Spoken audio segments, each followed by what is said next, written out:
Hello friends, कैसे हैं आप सभी लोग। उम्मीद है बहुत ही अच्छे होंगे। और आज का जो टॉपिक है मौर्योत्तर काल में कौन सा वंश, तो पहलव या पार्थियन या कौन कुषाण वंश, किसके बारे में चर्चा करेंगे। ठीक है, तो आज हम इसके बारे में चर्चा करेंगे, पहलव और कुषाण वंश के बारे में। इसके पहले मेरे विदेशी आक्रमण में कौन कौन चर्चा किए थे, तो हिंद यवन शासक और शक शासक ने भारत पर मौर्योत्तर काल में आक्रमण किया था, उसके बारे में चर्चा कर लिए थे।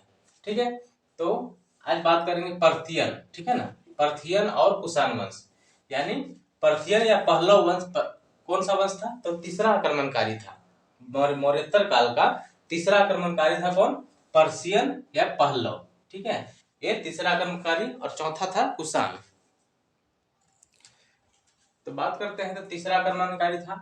अगर बात करते हैं निवासी कहाँ के थे, तो निवासी मूल रूप से पर्सिया के रहने वाले थे। पर्सिया यानी ईरान के रहने वाले थे। कौन, पहलव शासक कहाँ के रहने वाले थे, तो ईरान के रहने वाले थे। यहाँ से क्वेश्चन पूछेगा कि पहलव कहाँ के रहने वाले, तो आपको ईरान के रहने वाले थे। ठीक है, बात करते हैं तो पहलव या पर्शियन वंश का सबसे महान शासक कौन था, तो एक शासक था गोंदो फर्निस। तो इसके बारे में आपको याद रखना है कि गोंदो फर्निस सबसे महान शासक था। ठीक है ना, यानी ऐसे भी घुमा के क्वेश्चन पूछ सकता है, गोंदो फर्निस किस वंश का सबसे महान शासक था, तो पर्शियन या पहलव। ठीक है, आपको याद रखना है। बात करते थे इसी गोंदो फर्निस के शासनकाल में ईसाई धर्म के प्रचार करने के लिए सेंट थॉमस भारत की यात्रा किए थे। कौन, सेंट थॉमस कौन थे, ईसाई धर्म प्रचारक थे, ईसाई धर्म के प्रचार करते थे। ठीक है, तो गोंदो फर्निस के शासनकाल में ही आए थे। ठीक, बात करते थे इसकी राजधानी कहाँ थी, तो गोंदो फर्निस ने पल्लव वंश की राजधानी कहाँ बनाया, तो तक्षशिला को बनाया था। है ना, कहाँ बनाया, तक्षशिला को बनाया था। तो इसकी जानकारी कैसे मिलती है, तो इनकी इसकी जानकारी एक अभिलेख है, तख्त ए वही अभिलेख। कौन सा अभिलेख है ना, एक तख्त ए वही अभिलेख है, उससे जानकारी मिलती है कि इसकी राजधानी तक्षशिला थी। ठीक है, बात करते थे इसकी भाषा कौन थी, तो ये खरोष्टी भाषा इनकी थी। कौन सी भाषा में यूज करते थे, ये खरोष्टी भाषा ये सब यूज करते थे। ठीक है, तो इस तरह से पहलव वंश के बारे में आपको छोटा मोटा चीज आपको याद रखना है कि कहाँ से आए थे, महान शासक कौन था, ठीक है, राजधानी कहाँ थी, भाषा कहाँ थी। मेन आता है जो क्वेश्चन पूछा जाता है ना एग्जाम में, ये यहाँ से क्वेश्चन पूछा जाता है। ठीक है, कुषाण वंश से, कुषाण वंश से बहुत बार एग्जाम में क्वेश्चन पूछा गया है। ठीक है, तो जो जो मेन मेन टॉपिक है उसका हम आपको फैक्ट निकाल के बताएंगे। तो बात करते हैं तो कुषाण वंश की स्थापना किसने किया था, तो आपको याद रखना है कुजुर कटफिसस, है ना, कुजुर कटफिसस ने ही कुषाण वंश की स्थापना किया था। ठीक है, तो कुषाण वंश में ही बहुत सारे शासक थे, तो शासक के बारे में सभी शासक की चर्चा करेंगे, जो जो महान शासक थे। तो कुजुर कटफिसस का कुषाण वंश के संस्थापक थे। ये किस धर्म को मानते थे, तो शैव धर्म को मानते थे। किस धर्म को, शैव धर्म को। इन्होंने जो एक सिक्का चलाया था, क्या सिक्का, एक सिक्का चलाया था, उसपे किसकी आकृति बनी हुई थी, तो नंदी बैल।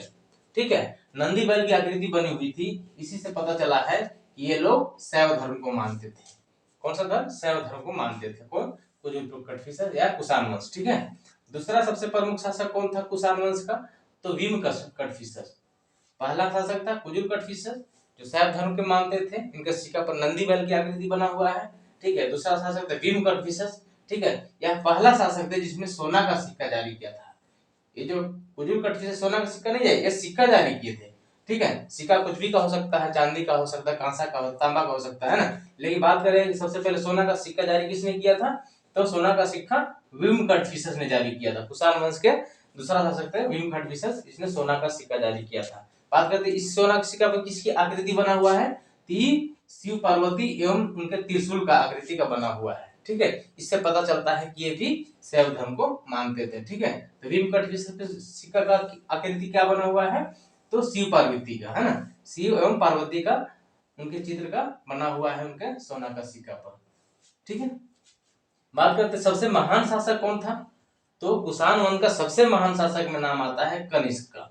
ठीक है ना, कुषाण वंश में सबसे महान शासक कौन आता है, कनिष्क का। इसने अपना राज्याभिषेक कब कराया था, तो 78 ईस्वी में, 78 ईस्वी में अपना राज्याभिषेक करवाया था। और इसी राज्याभिषेक के शुभ अवसर पर एक संवत जारी किया था, क्या, शक संवत। ठीक है ना, तो शक संवत की शुरुआत किसने किया था, तो कनिष्क ने। कनिष्क किस वंश का शासक था, कुषाण वंश का शासक था। ठीक है, तो किस शक संवत शुरुआत किया, 78 ईस्वी में शक संवत की शुरुआत किया था, राजा अपने राज्याभिषेक के अवसर पर। तो आपसे क्वेश्चन इस तरह से घुमा के पूछ सकता है। विक्रम संवत की शुरुआत किसने किया था, तो आपको बता रहे थे जब शक शक शासक पढ़ा रहे थे, इसी में मौर्योत्तर काल में शक शासक पढ़ा रहे थे, तो बताए थे कि मथुरा के शासक थे राजुल। राजुल को हराया था किसने? विक्रमादित्य शिष्य ने। ठीक है, विक्रमादित्य शिष्य ने राजुल को हराया था। वो विक्रमादित्य कहाँ थे? तो मालवा वंश के, मालवा के क्या शासक थे? कौन थे? विक्रमादित्य शिष्य मालवा के शासक थे। उन्होंने राजुल को हराया था। ठीक है, राजुल कहाँ के थे शासक? तो मथुरा के थे। तो उनको हराया था, पराजित करने के उपलक्ष्य में विक्रम संवत की शुरुआत किया था। कब? 57 BC में, है ना, 57 ईस्वी पूर्व में। इस तरह से आपको याद रखना है, विक्रम संवत 57 ईस्वी पूर्व, संवत 78 ईस्वी में, आपको याद रखना है। ठीक है, बात करते कनिष्क ने अपना राजधानी कहाँ बनाया था? तो कनिष्क ने अपना राजनीतिक राजधानी पुरुषपुर को बनाया था। इसको अब पेशावर भी कहा जाता है। प्राचीन में इसको पुरुषपुर बोला जाता था, लेकिन वर्तमान में इसको पेशावर कहा जाता था। ठीक है, कनिष्क ने राजनीतिक राजधानी कहाँ बनाया? पुरुषपुर को या पेशावर को। जबकि सांस्कृतिक राजधानी कहाँ बनाया था? तो मथुरा को, है ना। इसमें सांस्कृतिक राजधानी मथुरा को बनाया था। ठीक है, बात करते हैं इसने आक्रमण कब किया था भारत पर? तो कनिष्क ने, कुषाण वंश के शासक कनिष्क ने भारत पर पाटलिपुत्र में आक्रमण किया था। कहाँ पे? पाटलिपुत्र में, यानी पटना में। वर्तमान नाम पटना है, पटना में आक्रमण किया था, है ना। और आक्रमण करके क्या ले गया? वहां से कुछ नहीं, मात्र महात्मा बुद्ध का एक भिक्षा पात्र, भिक्षा मांगने वाला एक था, उसको ले गया। और साथ में एक बौद्ध विद्वान थे अशोक घोष, इनको ले गया। ठीक है, और इसके अलावा कुछ नहीं ले गया। तो आक्रमण किया, उसमें कुछ नहीं मिला, इनको मिला महात्मा बुद्ध का भिक्षा पात्र और एक बौद्ध विद्वान अशोक घोष, इनको ले गया। ठीक है, वहां ले जाने के बाद क्या हुआ? एक बहुत बड़ा विद्वान थे, इनको राजकवि का दर्जा दे दिया गया। किनको? अशोक घोष को राजकवि का दर्जा दे दिया गया। ठीक है, अशोक घोष की रचना का पूछा जाता है कि अशोक की रचना का नाम क्या है? तो बुद्ध चरित्र के लेखक कौन है? अशोक घोष। आपको याद रखना है, बुद्ध चरित्र से बहुत बार क्वेश्चन पूछा गया है ना। अगर आपको ये कला समझ में आ जाएगा ना कि हाँ क्वेश्चन कैसा पूछा जाता है एग्जाम में, आप एग्जाम क्वालिफाई करने आपको थोड़ा भी देर नहीं लगेगा। ठीक है, इस तरह से आपको एग्जाम क्वालिफाई करना है तो आपको पता होना चाहिए कि कौन सा क्वेश्चन पूछा गया है ना, एग्जाम में कैसे क्वेश्चन आते हैं। ठीक है, ये सब कैसे पता चलता है? ये सब प्रीवियस ईयर क्वेश्चन बनाएंगे तो पता चलेगा। ठीक है, बात करते हैं तो विद्वान यहाँ पे कनिष्क शासनकाल में कौन कौन विद्वान थे? तो अशोक घोष का नाम बता दिए, वसुमित्र ये भी अध्यक्ष थे किसका? तो कुषाण वंश के शासनकाल में चतुर्थ बौद्ध सम्मेलन हुआ था। ठीक है, चतुर्थ बौद्ध सम्मेलन का अध्यक्ष किसने किया था? वसुमित्र ने। ठीक है, जबकि उपाध्यक्ष बनाया गया था अशोक घोष को। ठीक है, चरक थे विद्वान, है ना, इसने चरक संहिता नामक पुस्तक लिखा था, ये भी कनिष्क के समकालीन थे। नागार्जुन भी कनिष्क के शासनकाल में ही अपने विद्वान थे, नागार्जुन। और नागार्जुन के बारे में बताया जाता है कि यह भारत के आइंस्टीन के नाम से जाना जाता है। ठीक है, भारत के आइंस्टीन के नाम से। तो चतुर्थ बौद्ध सम्मेलन की अगर बात करते हैं तो कनिष्क के शासनकाल में कनिष्क ने करवाया था, किसके कहने पर? तो पार्श्व के कहने पर। ठीक है, एक बौद्ध भिक्षु थे पार्श्व, इन्हीं के कहने पर चतुर्थ बौद्ध सम्मेलन हुआ था। ठीक है, और चतुर्थ बौद्ध सम्मेलन जब हुआ तो उस दो भागों में बट गया, हीनयान और महायान। ठीक है, जबकि दो भागों में हीनयान और महायान बटने के बाद क्या हुआ? कनिष्क जो था, है ना, कुषाण शासक कनिष्क, वो महायान शाखा का अनुयायी बन गया था। किसका? महायान शाखा का। ये पूछा गया है कनिष्क किसका अनुयायी था? तो महायान शाखा को बढ़ावा देता था। ठीक है, बात करते हैं तो एक पुस्तक है महाविभाषा सूत्र और एक है माध्यमिका सूत्र, ये दोनों में कंफ्यूजन रहता है। ठीक है, और दोनों का आंसर अदला बदली करके अगर आप थोड़ा सा भी माइंड मिस्टेक नहीं होगा तो फिर ये गलत हो जाएगा। ठीक है, एक है महाविभाषा सूत्र। ठीक है, इसमें क्या है? इसमें बौद्ध धर्म का विश्वकोश कहा जाता है। इसको किसने लिखा था? तो वसुमित्र ने। वसुमित्र कौन था? तो चतुर्थ बौद्ध सम्मेलन का अध्यक्ष किया था। अच्छा, अध्यक्षता किसने किया था? वसुमित्र ने। कहाँ हुआ था? कश्मीर के कुंडल वन में। कब? प्रथम शताब्दी ईस्वी में। ठीक है, एक ऐसे क्वेश्चन पूछा जाएगा। ठीक, तो महाविभाषा सूत्र किसने लिखा था? तो वसुमित्र। और महाविभाषा सूत्र को क्या कहा जाता है? तो बौद्ध धर्म को विश्वकोश कहा जाता है। इसको इंग्लिश में एनसाइक्लोपीडिया कहा जाता है ना। इस तरह से आपको याद रखना है कि बौद्ध धर्म का एनसाइक्लोपीडिया, है ना, कौन है, किसने लिखा? तो वसुमित्र ने। माध्यमिका सूत्र से क्वेश्चन आता है कि माध्यमिका सूत्र की लेखक कौन है? तो नागार्जुन। ठीक है, इसमें क्या है? तो शून्यवाद के सिद्धांत के बारे में चर्चा किया गया है। किसके बारे में? शून्यवाद के बारे में, सिद्धांत के बारे में चर्चा किया गया है, इसलिए। और नागार्जुन को भारत के आइंस्टीन के नाम से जाना जाता है, क्योंकि इन्होंने अपनी पुस्तक, है ना, माध्यमिका सूत्र में क्या किया था? सापेक्षता के सिद्धांत की चर्चा किया गया है ना, सापेक्षता का सिद्धांत चर्चा किया जिन्हें आइंस्टीन से मिलता जुलता है। ठीक है, बात करते हैं विश्व प्रसिद्ध रेशम मार्ग का निर्माण पर अधिकार किसने किया था? तो कनिष्क ने ही, है ना। विश्व प्रसिद्ध रेशम मार्ग सिल्क वे पर अधिकार करने वाला पहला शासक था कौन? प्राचीन भारत में पहला शासक था कनिष्क, जिन्होंने सिल्क मार्ग पर अधिकार किया था। ठीक है। पेरिप्लस ऑफ द इलिथियन से क्या पता चलता है कि उस समय जो व्यापार होता था, व्यापार वाणिज्य कहाँ से होता था? रोम से होता था। रोम कहाँ है? यूरोप में। इटली की राजधानी है ना रोम। तो उसमें क्या होता था? यूरोप से व्यापार होता था। ठीक है। कैसे पता चला है?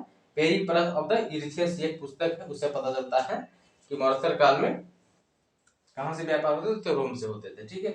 बात करते हैं सर्वाधिक शुद्ध सोना का सिक्का किसने चलाया? इसका कनिष्क नहीं, कनिष्क का कुषाण शासक कनिष्क नहीं, सर्वाधिक शुद्ध सोना सिक्का चलाया था। ठीक है। बात करते हैं सबसे पहले सोना का सिक्का किसने जारी किया था? तो विम कटफिशस, कुषाण वंश का दूसरा शासक था विम कटफिशस, जिन्होंने सोना का सिक्का सर्वप्रथम जारी किया था। ठीक है। लेकिन सर्वाधिक शुद्ध सोना का सिक्का किसने जारी किया? तो कनिष्क नहीं। ठीक है। सर्वाधिक सोना का सिक्का किसने जारी किया? तो गुप्त शासक के द्वारा सर्वाधिक सोना का सिक्का जारी किया गया, जिसमें अशुद्धियां बहुत ज्यादा थी। ठीक है। फिर यहाँ से क्वेश्चन घुमा देगा कि मौर्योत्तर काल में सबसे पहले किसने सोना का सिक्का जारी किया? तो हिंद यवन शासकों द्वारा, है ना। आपको पढ़ाए थे, पहले से पहले शक पढ़ाए थे और हिंद यवन शासक इंडो ग्रीक पढ़ाए थे।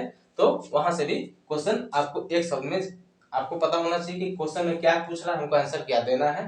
तो इस तरह से आपको चारों पांचों में डिफरेंस पूछा जाता है। ठीक है। तो आपको इस तरह से आपको समझ में आ जाना चाहिए। बात करते हैं कनिष्क काल में क्या हिपालस ने मानसून की खोज किया था। ठीक है। कनिष्क बहुत महान शासक था, इसलिए इनसे यहाँ से क्वेश्चन पूछा गया है। किसके कारण? मानसून की खोज कब हुए थे? तो हिपालस ने किया था कनिष्क के शासनकाल में। ठीक है। यानी कनिष्क शासनकाल में। नाशपाती की खोज कब प्रारंभ हुआ था? तो कनिष्क के शासनकाल में ही नाशपाती की खोज प्रारंभ हुआ था। मूर्ति निर्माण का सर्वाधिक निर्माण किस शैली में बनाया गया है? तो गंधार शैली में। मूर्ति निर्माण का कनिष्क शासन काल में सर्वाधिक गंधार शैली में निर्मित किया गया मूर्ति था। जबकि बात करते हैं तो महात्मा बुद्ध की मूर्ति सबसे पहले गंधार शैली में बनाया गया। लेकिन अगर सबसे ज्यादा मूर्ति बना है तो मथुरा शैली में। मथुरा शैली में किसका? महात्मा बुद्ध का सबसे ज्यादा मूर्ति मथुरा शैली में बना है, लेकिन प्रथम मूर्ति सर्वाधिक मूर्ति गंधार शैली में निर्माण किया गया था। किसके? तो कनिष्क शासन काल में। इस तरह से कुषाण वंश से जो भी क्वेश्चन फैक्ट से निकला है हम आपको बता दिए। आपको है कि ये समझना है, अगर एक बार में नहीं समझे दोबारा इसको रिप्ले करके देख लेना है। ठीक है। तो ये 5-7 मिनट वीडियो है, कोई बड़ा चीज नहीं है। ठीक है। तो देखिए, अगर ये टॉपिक अगर अच्छा लगता है तो इस वीडियो को लाइक जरूर कीजिएगा, और साथ में अगर आप चैनल पर नए हैं तो इसको चैनल को सब्सक्राइब भी कर लीजिएगा, और साथ में बेल आइकन को प्रेस कर दीजिएगा, जिससे कि आपके पास नोटिफिकेशन जाता रहेगा। चलिए मिलते हैं फिर हम नेक्स्ट टॉपिक में। मौर्य काल समाप्त हो गया, अब इसके बाद का काल कौन सा आता है? गुप्त वंश पढ़ाएंगे। ठीक है। तो अब गुप्त वंश के बारे में चर्चा करेंगे नेक्स्ट टॉपिक में।